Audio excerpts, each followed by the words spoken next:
Saya ingin tunjukkan lagi ya, kenapa zaman tadi udah cerita belum ya, zaman Pak SBY tumbuh 6%, zaman Jokowi rata-rata 5% apa di bawah Pak SBY yang Pak Jokowi ya. Kalau Anda lihat di pertumbuhan uang M0-nya, base money, teori dasar moneter itu, di zaman Pak SBY rata-rata tumbuh 17% lebih. Akibatnya uang di sistem cukup, kredit tumbuh berapa? 22%. Jadi pada waktu zaman Pak SBY, walaupun dia nggak bangun infrastruktur habis-habisan, private sector yang hidup, yang menjalankan ekonomi, itu berhubungan juga dengan rasio tax. Ketika tax private sector yang jalan, dia akan lebih banyak bayar pajak dibanding pemerintah. Tax ratio kita tumbuh 0,5% lebih tinggi dibanding ketika zaman Pak Jokowi. Pada zaman Pak Jokowi, uang tumbuh hanya sekitar 7% M0-nya. Bahkan di titik-titik itu sepanjang tahun, 2 tahun terakhir sebelum krisis, itu tumbuhnya 0%. Memang ekonomi sedang dicekek. Cuman saya nggak tahu waktu itu karena saya di maritim. Jadi begitu 2020 saya diminta bantu, saya kaget. Pak, kenapa begini Pak? Bapak bangun apa-apa mati-mati pun nggak bisa. Karena mesin ekonomi kita pincang.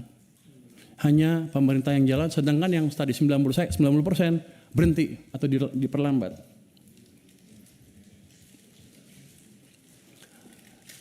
Zaman Pak Prabowo juga bisa sama. Ini sekarang masih baru. Kalau pemerintahnya masih lambat belanjanya dan mencekik perekonomian juga dari sisi lain dan moneternya juga sama, maka akan lebih buruk dibanding yang 2 zaman sebelumnya. Dua mesin mati. Jadi tugas saya di sini adalah menghidupkan kedua mesin tadi, mesin moneter dan mesin fiskal. Nanti saya mohon restu dari parlemen untuk saya menjalankan tugas itu. Langkah pertama sudah kami jalankan. Saya sudah lapor ke Presiden, Pak, saya akan taruh uang ke sistem perekonomian. Berapa? Saya sekarang punya 425 triliun di BI cash, besok saya taruh 200 triliun. Sudah jalan belum? Sudah jalan belum? Sudah jalan? Lagi dijalankan. Kalau itu masuk ke sistem, dan saya nanti sudah minta ke Bank Sentral, jangan diserap uangnya. Biar aja kalau Anda ngejalankan kebijakan moneter, kami dari sisi fiskal yang menjalankan sedikit. Tapi nanti mereka juga mendukung. Artinya ekonomi akan bisa hidup lagi. Nanti itu sisi private side dari kebijakan moneter, dari kebijakan fiskal. Di government side-nya sendiri saya akan pastikan lagi tadi belanja-belanja yang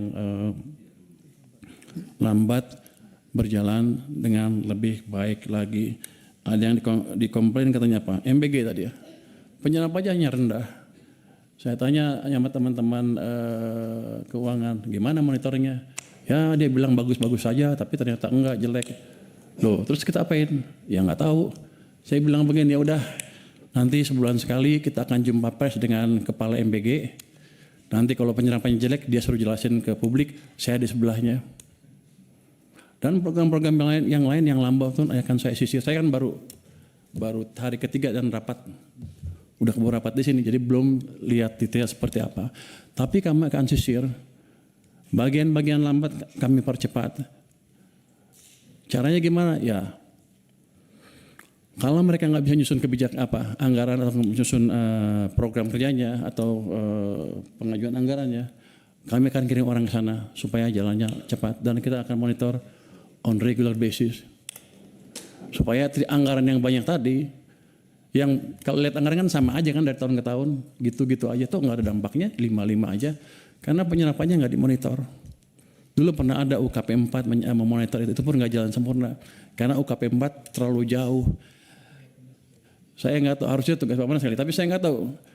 Kalau saya boleh kerjakan, saya akan kerjakan itu supaya memastikan betul-betul penyerapan anggaran bisa jalan. Dan tadi uang yang udah diutangin, utang kita yang sudah kita keluarkan itu betul-betul bermanfaat buat ekonomi.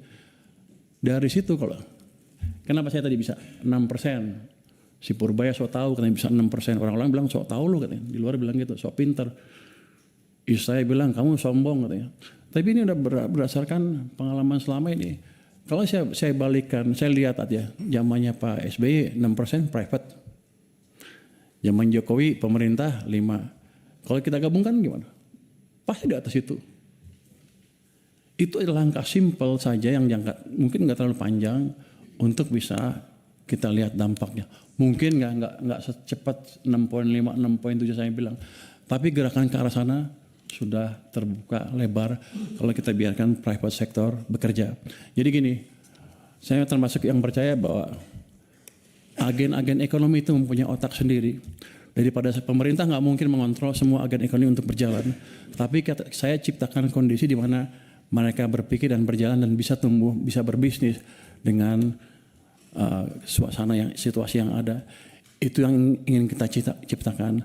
Nanti setelah itu ada baru tadi program-program investasi. Ini kan nggak lama lah saya beresin.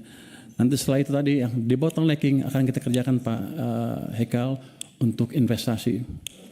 Saya dulu pernah jadi, saya nggak tahu, boleh nggak gitu Kemenkuan. Nanti saya bentuk tim aja di Kemenku. Saya dulu pernah menjadi wakil ketua tim debottlenecking di zaman pemerintah sebelumnya. Ketuanya pada waktu itu Pak Yasona Lawli dengan beberapa Kemenko. Itu kita sidang setiap minggu. Senin 7 kasus kita putuskan. Saya mecahin 300 kasus dilaporkan ke kami, kita pecahkan 193 kasus investasi berhubungan dengan investasi sebesar 890 triliun.